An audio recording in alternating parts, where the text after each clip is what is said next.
and this explosion licks up to the heavens. There are flames 30 feet in the air. There's a mushroom cloud. You can see this from space. I was in a coffee shop a couple of weeks ago and somebody screamed out behind me, "We love the fathers," which is a line from a story that they saw me tell on stage. This is great! We love being with the fathers! It's not unusual to walk down the street and have somebody scream out, "Hey, storyteller." That would absolutely be a Vermont moment.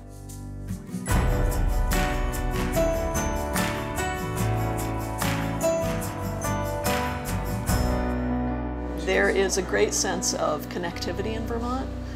People are connected to the natural landscape. People are connected to their neighbors. And storytelling is a form of connectivity as well, perhaps the ultimate form. It's like an adventure to get from here to St. Johnsbury. There's a real good connection. Like, we don't see many people from Rutland up here. Well, I'm here to tell some stories. So I think the state is really welcoming in that sense. But it's great in how you can travel from one place to the next, and it's an adventure to do so. It's not just an empty kind of lifeless highway.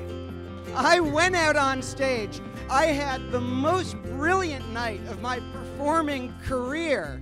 There's a couple of different ways storytelling events come together. Sometimes it's what we call a story slam. You pick a venue, folks put their name in a hat, you pull their name out. If their name gets pulled, they get up and they tell a 5 or 6 minute story. I'm like, well, what is this?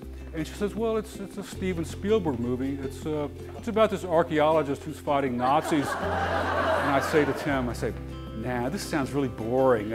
Archaeologist in Egypt, 1930s. This sounds like a drag. Let's go. And then there's more curated events where we might go into a community and say, okay, how do we want to bring the stories of this particular community to life?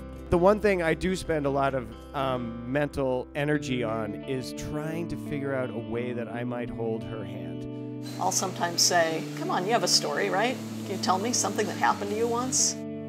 God, I think I'm going to die. And I just want to thank you for all the joy that I've had in my life. And I just want to die with gratitude.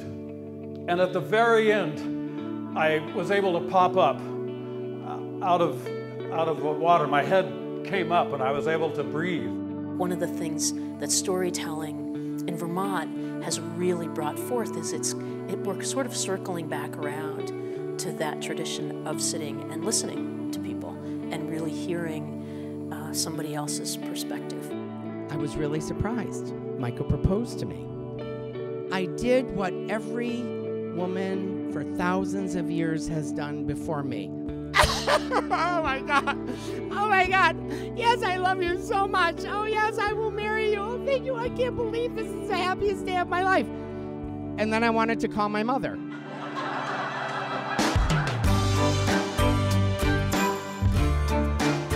Storytelling in Vermont is the way we connect across generations.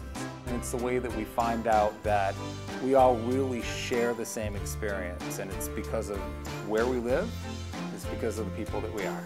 It's so, I don't know, it just feels so good to come up here and share, you know? It's just, we all have so many stories that we can tell, and they don't have to be funny, they can just reach out and just touch someone. If I understand that person that maybe didn't vote for the same person I voted for or on the service doesn't have the same values, once I know that person, I can't discount them anymore.